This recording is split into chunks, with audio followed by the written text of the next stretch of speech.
안녕하세요. 종교와 인문학 최종훈 교수입니다. 지난번 강의 때 우리 누가복음 5장 1절부터 12절까지 있는 베드로가 고기를 잡는 예수님 말씀을 듣고 고기를 잡는 과정에서의 그 마음에 일어나는 반응들, 그러면서 예수님이 1차 말씀, 2차 말씀, 베드로는 그에 대해서 의문을 가지고 또 이제 질문을 하고 그런 말씀을 드렸는데요. 그러다가 이제 말씀을 개인적으로 받아들이지 않으면 그것이 실종이 된다.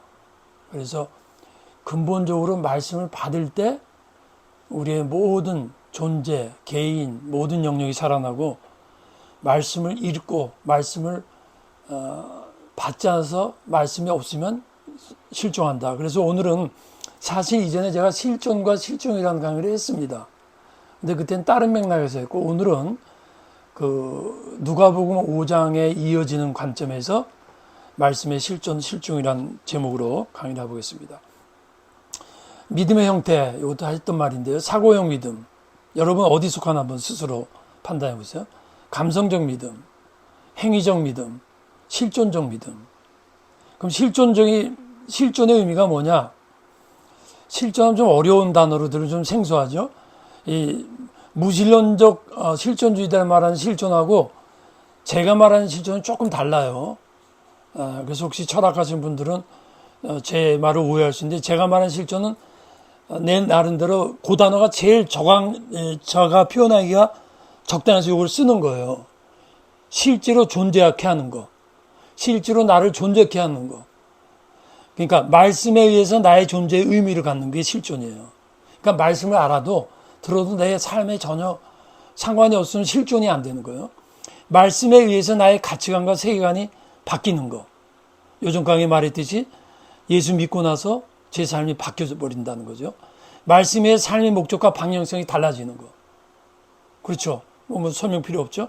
말씀에 하나님과 삶의 진리를 깨닫는 것이 실존이라는 거야. 이해가 되죠? 말씀이 실제로 나를 존재케 하는 어떤 요소들이라 그 얘기입니다. 그래서 실존적 신앙의 특성은 말씀의 지성화. 뭐예요? 말씀이 나의 지성을 변화케 해서 계시적 인식, 하나의 말씀을 인식하고 진리를 깨닫고, 말씀의 개인화, 영적 주체성을 찾게 되고, 말씀의 감성화, 심리적 평안, 위로를 받고, 말씀의 사상화, 그 말씀이 나에게 단순한 믿음이 아니라 이것이 하나의 사상이 되면서 삶 속에 신념으로 굳어지는 거예요. 신념이 믿음은 아니지만 말씀이 신념화가 될 때 삶에 뿌리를 내린다. 말씀의 내면화, 말씀이 이제 들어와서 가치관이 되면서 말씀이 의식이 되는 거예요. 여러분, 말씀이 지식이 있는 것과 말씀의 의식은 다른 거예요. 말씀의 지식은 그냥 듣고 그런 게 있지 있는 거야. 의식은 지식이 내려와가지고 삶 속에서 깨닫는 거야. 말씀을 의식하고 사는 거야. 여러분 평소에도 여러분 그런 거 있죠. 어떨 때 의식하는 거 있잖아요. 예? 예를 들면 뭐 비싼 예를 너무 비싸게 자꾸 듣는데, 남녀가 있어. 그냥 친구야. 그때는 그냥 바라봐도 그냥 지식이야. 쟤 내 친구지. 근데 그 남자가 그 여자를 좋아하게 되면 그 다음부터 그 여자가 딱 나타나면 의식하게 돼. 보통 때는 왔어? 잘 있었어? 근데 좋아하는 마음이 생기면요. 왜 안 왔지? 그런 게 없으면 안 왔나 보다 그냥. 근데 왜 안 왔을까? 걱정이 되고 마음이, 그게 의식이에요. 그래서 크리스찬들이 말씀의 의식화가 안 일어나면요, 말씀의 행위가 안 나와요. 그게 실존이라는 거예요. 말씀의 의식화는 뭐냐? 결국 말씀의 세계관을 갖게 돼. 제가 그래서 실존적 신앙의 특성은 조금 더 구체화시키면 이런 거예요. 말씀의 실천을 통한 말씀의 실존성을 경험하는 거야. 그러니까 말씀대로 살 때에 말씀의 가치를 알고 그것이 나를 존재케 하는 세계관과 가치관과 행동 양식을 준다, 그거예요. 말씀의 현장성이죠. 당연히 삶의 현장에서 말씀의 실천을 해야 돼요. 현장 안에, 교회 안에서는요. 교회 안에서는 다들 그냥 믿는 자고 말 그대로 예배 드리는 거기 때문에 그게 중요함에도 불구하고 거기서는 말씀의 실존을 영적으로, 심리적으로는 느껴도 삶의 현장에서 느끼는 건 다른 거죠. 진짜 말씀이 현장에서 가치를 발견해야 돼. 나의 직장에서, 나의 고난 속에서. 말씀의 초월성, 실존적인 두 번째 특징이 뭐냐면 삶의 한계 상황 속에서 말씀에 의한, 요거 내가 단어가 끊어서 죄송한데요. 말씀에 의해서 그걸 극복할 수 있는 거예요. 내가 말씀을 단순히 믿는 게 아니라 말씀이 나에게 삶 속에서 힘으로 경험되는 거예요. 능력으로 경험이 되는 거야. 그러니까 삶의 고난이 와도 그거보다 말씀의 힘이 그거를 지배하는 거야. 근데 이전 강의도 말씀하셨지만 그런 말씀이 없으면요. 실패가 나를 누르는 거예요. 베드로가 실패했을 때 예수님이 먼저 말씀을 주셨다 그랬잖아요. 왜? 말씀이 위로와 힘을 주면 아직 부정적인 생각 아직 있어요. 아직도 실패의 기억이 트라우마로 남아있어. 그러나 스스로 일어나지 못할 때 말씀이 들어오면 그 실존 경험이 돼버리면 말씀이 힘이 되는 거야. 그래서 그걸 극복하는 걸 초월이라는 거예요. 기독교의 말씀의 초월성은요, 다음 강의 또 하겠지만, 말씀의 초월성은 뭐 이렇게 현실을 떠나가지고 무슨 영세계에 들어가가지고 현실과 떨어진 무슨 신비 체험을 말하는 그런 경우도 없다고 볼 수는 없지만, 그게 아니에요. 삶의 현실 속에서 그 현실의 어려움을 극복하는 능력, 그게 초월의 능력이에요. 그래서 실존적 신의 또 하나의 특성은 말씀의 총체적인 영역이에요. 지성, 감성. 내가 막 우울할 때 말씀 듣거나 묵상함으로 감정을 회복이 되는 거. 지성. 세상 사는 때 너무나 혼돈이야. 이게 정말 뭐가 진리인 줄 모르겠어. 근데 어느 날 말씀을 딱 듣는데 딱 보이기 시작하는 거야. 저거 거짓말이야. 저거 거짓 사상이야. 그 평소에 그냥 맹놓고 아무것도 하기 싫은데 은혜 받고 나니까 일어나는 거야. 베드로 실패해갖고 집에 가고 그냥 잠자고 싶은데 예수님 말씀 자고 그물 깊은 데 던지라니까 던지잖아요. 이런 거예요. 존재의 중심, 이성이 아니에요. 이성을 부인하는 거 아니에요. 이성이 아니고 신앙이에요. 그렇게 돼요. 그게 말씀 중심이라는 거예요. 그리고 말씀의 지성화 이전 강의에 말씀했지만 말씀 안에서 이성이 영성화가 돼. 이성만 믿는 게 아니야. 이성 속에 말씀의 감동으로 이성이 변화를 일으켜. 예. 이성의 성화라고 막 표현하기 좀 그런데 뭔가 말씀 이거예요. 하나님을 경외하는 것이 지식의 근본이다. 신앙에 의한 지성을 가진 사람은요. 그게 무슨 말인지 알아요. 그 대표적인 사람이 파스칼이에요. 두뇌의 이성, 마음 이성을 말하잖아요. 그 다음에 무신론적 실존주의는 뭐냐? 이 사람들이 일단 신의 존재를 부인해요. 왜? 말씀을 안 받으면 어쩔 수 없어요. 그 다음에 거기서 끝나지 않고 피조물적 세계에서 초월성을 추구해. 뭐냐면 삶 속에서 이 인간의 현장이라는 게 삶이라는 게 피조물이거든요. 근데 피조물에서 초월성을 추구한다는 게 이게 안 되게 돼 있어요. 인간은 피조물이기 때문에 하나님이 인간을 말할 때 영혼을 사모하는 마음을 줬어요. 즉 말씀 안에서 피조물을 극복할 수 있는데 말씀이 없으면 헛되고 헛되니 모든 것이 헛되다 이렇게 나온다고 이전 강의에 말씀했죠. 그리고 샤르트르 같은 사람이 뭐라 그래요? 인간이 본질에 우선한다는 거야. 여기서 말하는 본질은 뭐냐면 성경 말씀에 인간은 하나님의 형상이다. 뭐라는 정확한 데피니션이 있는데 무신론적 시전에 그거 안 믿어요. 본질 있는 거 아니야. 그럼 본질이 뭐냐? 인간이 결정하는 거야. 자율적인가? 인간이 본질을 결정한다는 거예요. 니체의 초인사상 같은 대표적인 예죠. 슈퍼맨이더라는 거예요. 기독교 신은 죽었다. 우리가 그 신의 자리를 기독교 신은 우리가 죽였고 이게 이제 유럽 계몽주의 바탕에 근거해서 말한 거예요. 니체가. 우리가 기독교를 죽였고 그 대신 우리가 신이 되자. 그게 초인이에요. 근데 우린 죄인이거든요. 죄인은 스스로 초인이 못 돼요. 제가 인간론 말할 때 죄인과 초인에 대해서 한번 말씀드릴 계획이 있는데 샤르트르 조금 아까 말한 거예요. 신적 본질보다 인간 존재가 우선이에요. 하나님을 안 믿으니까. 프로이드, 종교는 마음의 진화라는 거야. 칼막스, 종교는 민중의 아편이라는 거야. 이 사람들이 이 대표적인 무신론적 실존주의 뭐냐면 하나님 없이 존재 의미를 찾겠다는 거야. 하나님 없이 나의 존재는 내가 책임진다는 거예요. 세계는, 이 세계는 뭐냐? 실존과 실존의 실험 현장이라는 거예요. 말씀의 실존에 의한 실존인가? 말씀의 행동함으로 거기서 말씀에 의한 존재 의미를 갖느냐? 말씀의 능력을 받느냐? 말씀의 지혜를 받느냐? 아니면 말씀 무시하고 부인하고 의한 실존인가? 그런데 무신론적 실존주의자들은 실존이라는 생각을 안 하지. 실존이 무서운 게 실존이 실존이라는 걸 모르는 거예요. 그게 마귀의 작전이에요. 내가 뭔가 잃어버렸다는 걸 알면 찾을 거 아니에요. 이 마태복음, 누가복음인가 비유 나오죠. 10 드라크마 동전이 잃은 여자가 찾으러 다니잖아요. 내 자아상실, 내가 나를 잃었다. 그러면 내 현재 내가 원래 본질이 아니라는 걸 아는 건데, 잃은 자의 문제는 잃어버린 걸 잃어버렸다고 느끼지 않는 거죠. 그래서 말씀 실존과 종류는 신학적 실존, 문화적 실존, 존재적 실존, 인신론적 실존, 도덕적 실존, 신적 실존, 영적 실존. 이게 뭐예요? 말씀을 잃어버리면 다 잃어버리는 거예요.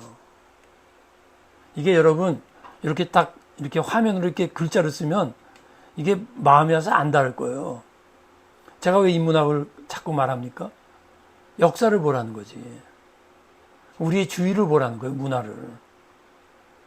물론 저는 기독교 신학자로서 기독교 입장에서 말하니까 이렇게 말하는 거죠. 그러니까 하나의 말씀을 떠나면 세상은 인간이 만든 거잖아요.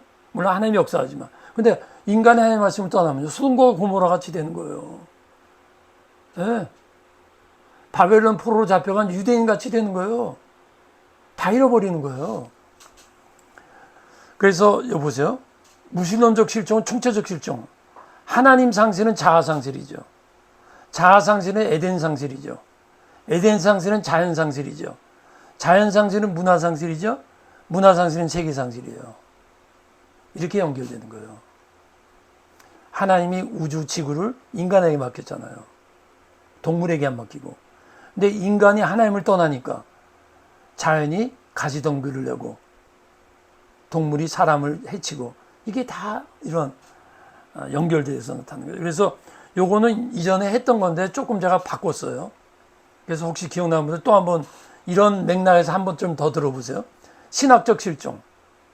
하나님의 말씀을 떠나면 하나님의 말씀을 안 받으면 신학자들이 먼저 자유주의 신학을 만들게 돼 있어요. 그러니까 신학자라고 다 하나님 믿는 게 아니에요.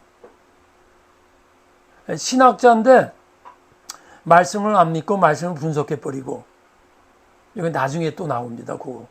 고등비평 이런 것들 내가 또 다음 강의에 나오는데 그래서 뭐 자꾸 저 잔소리 같은데 죄송합니다만은 제 강의가 이렇게 쭉 연결이 돼요. 그래서 혹시 처음 들은 분들은 이전 강의는 한번 들어보시고 또 듣고 계신 분들은 계속 들으면 훨씬 더 쫙 연결되기 때문에 더 도움이 될 것 같습니다. 그래서 종교의 혼합화, 진리의 상대 이것이 다 결국은 말씀을 처음에 제가 말씀의 심리학에서 말할 때 이전 강의에서 우리가 종교 심리학에서 인간의 마음을 분석하는데 종교 심리학은 뭐냐면 종교인과 종교를 분석하는데 그 분석하는 게 이성이란 말이에요. 근데 이성이 모든 세계가 그렇죠. 보다 높은 차원에 있는 것이 낮은 차원을 비판할 수 있고 분석할 수 있는데 보다 낮은 차원에 있는 것이 높은 차원을 분석해요? 여러분 집에 있는 강아지가 우리를 분석해요? 안 되는 거죠.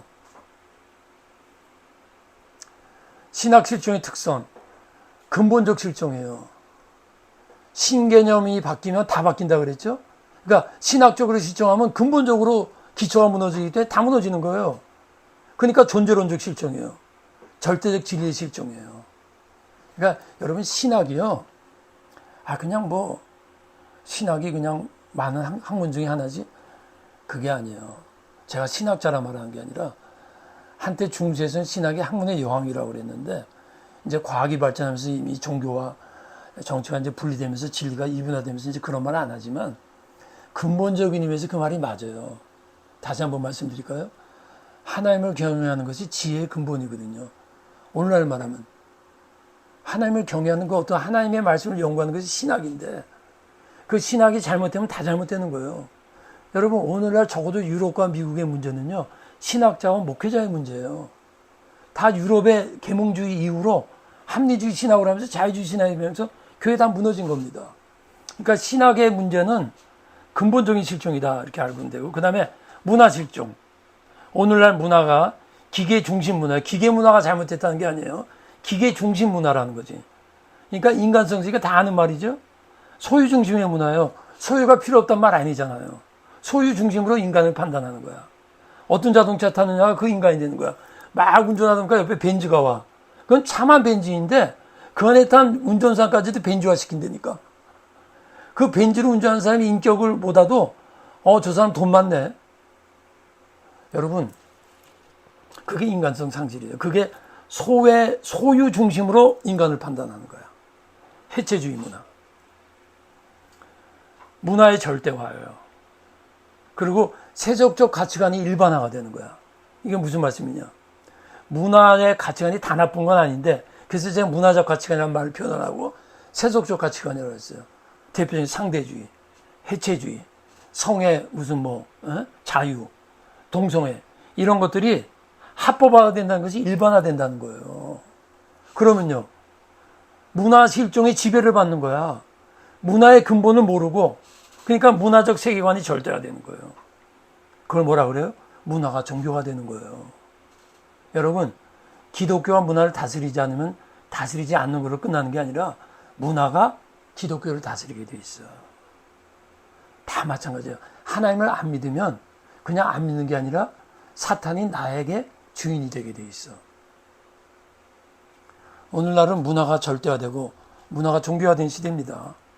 문화의 우상화, 아이돌. 요새 한국의 아이돌 하면 세계적이잖아요. 그 아이돌이 아이돌이 됐어. 한국의 아이돌 잘하고 노래 잘하는 거, 그걸 내가 비판하는 게 아니라 완전히 거기 빠져버리면 아이돌이 된 엔터테인먼트의 시대잖아요. 존재론적 실종, 무신론적 실존주의, 존재론적 허무주의, 이런 거 다 비슷한 거죠. 그래서 존재론 실종은 신학적 실종과 비슷해요. 진리의 절대성을 부인해. 불가지론적, 알 수가 없다, 뭐든지 자아를 절대화시켜. 자아 중심의 삶이 될 수밖에 없어요. 삶이 무의미해. 인신론적 실종, 인신론적 회의주의에 빠져. 이게 신학적 실종의 결과로 오는 거예요. 요새 가장 많은 특징이 뭔지 아세요? 회의적이에요. 스캡티즘이에요. 사람들이 진리를 부인도 하는데 진리를 모르겠다 그래. 그리고 이런 강의도 듣거나 이렇게 막 하면 이제는 대부분 사람들이 반대도 안 한다. 반대도 안 하고요. 그거 다 찬성도 안 해요. 왜 그러냐 깊이 물어보면요. 모르겠대요. 모르니까 어떨 땐 맞는 것 같고 어떨 땐 아닌 것 같고. 그거 왜 그런지 아세요? 말씀을 안 받으면요. 인식론적으로 분별의 기능이 없어져요. 하나님이 그렇게 만드셨다니까. 왜? 또 이 시대가 얼마나 다양해. 원래 세계가 다양하거든요. 근데 글로벌화되고 인터넷이 오고 모든 교통 이런 게 발전하다 보니까 다양성이 이제 하나가 뭉쳤단 말이야. 그럼 다양한 게 하나가 뭉치면 어떻게 돼요? 다양한 건 좋아요. 다양한 것 자체는 좋은데 거기 혼돈과 혼합이 일어나는 거야. 그럼 어떻게 돼? 분별이 없으면 진리가 상대화되고 개인주의 세계관이 나오는 거죠. 심리적 실종, 허무주의, 니힐리즘, 무감각, 무의미, 그냥 멍해. 요새 멍찐다 그러죠. 그게 좋게 표현하면 좀 이렇게 프레시하게 멍찐다 의미도 있지만 나쁘게 표현하면 심리적 실종 상태야. 멍해, 뭔지를 몰라. 무감각이야. 심리적으로 뭘 모르게 돼 있어. 마음의 근본적 회의가 일어나고 자포자기. 여러분, 기독교는요 자아 포기예요. 자포자기가 아니야. 십자가 안에서 나를 포기하는 거지. 자포자기는 절망에서 나오는 거예요. 소외감. 그리고 근본적 두려움이. 그래서 뭐예요? 자살로 가는 거지. 꼭 목에 매달아야 자살이 아니에요. 정신적으로 영적으로 자기를 버렸어. 자포자기 있어. 성격장애, 나르시즘. 요새 여러분 우울증 환자만큼 많이 늘어나는 게 뭔지 아십니까? 나르시시스트예요. 자아 과대평가. 왜? 남으로부터 막 인정받으려는 게 과해지니까. 신라곤, I love me 대표적인 얘기죠. 신라곤, 허무감. 제가 솔로몬 얘기할 때 말했죠. 신을 떠난 피조물적 인간이 다른 피조물 통한 허탄함이 느껴지는 거야. nothingness. 아무것도 모르는 거예요. nothingness. 영적 실종, 신학적 실종과 비슷합니다. 종교 다원주의가 일어납니다. 왜? 분별이 없기 때문에. 종교 혼합주의가 일어납니다. 뉴에이지입니다. 이게 오늘날이죠. God is dead, 니체가 말했죠. 니체 is dead이야. 여러분, 하나님은 안 죽어요. 니체는 죽어도. 예, 도덕적 실종. 네, 끝내겠습니다. 선악의 무분별. 윤리가 상대가 되니까 뭐예요? 쾌락주의로 가는 거예요. 여러분, 동성애가 보세요. 그 사람들 평균 2, 3년 살아요. 평생 같이 사는 사람 없으면 이 사람들 또 바꾸잖아. 또 바꾸잖아. 그게 음행이에요. 그러니까 쾌락주의로 가는 거예요. 저는 이제 동성애자들을 비난하는 게 아니라 동성애 자체의 속성이 그렇게 돼 있어요. 근데 그걸 합법화시켜요?